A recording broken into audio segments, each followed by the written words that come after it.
You speak with levels of negativity. Like, I don't even know if you believe that you're gonna get to where you wanna go.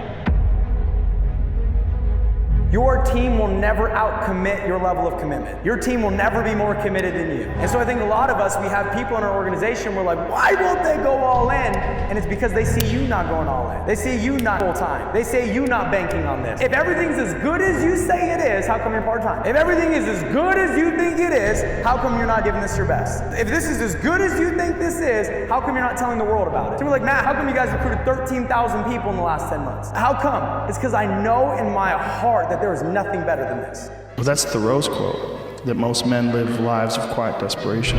It's one of my favorite quotes ever because it's true. And I've been that guy. You're just in this world where you just can't wait to just run away. You have an apartment you have to pay for. You have a car you leased. You have a wife that you have to feed. You have a child you have to raise. Well, your options are severely limited the more you gather responsibilities. If I had to quit everything now and struggle the way I struggled as a stand-up comedian, it would never work. That's the only way you ever get where you want to go. You have to take a path that's dangerous, and most people want to take the safe path.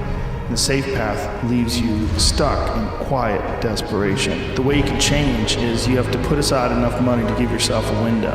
And then you have to have a plan, and you have to spend all your waking hours outside of whatever shit job you do planning your escape. So whatever you're doing, you have to do it like your life depends on it.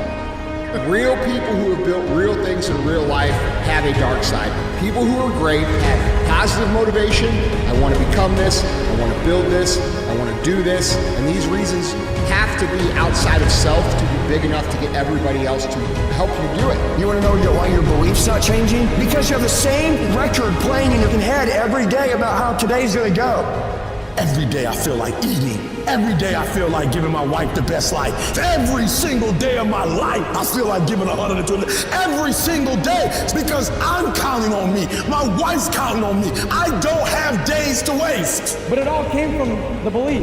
So some of you guys are like, I'm trying to get my business off the ground, but you don't believe. And your people can see that you don't believe, so they doubt if the business works because you're still doing this part-time. Your spouse is doing this part-time. And your team is like, I want to believe, but like, do you believe that this works? Because you're part-time.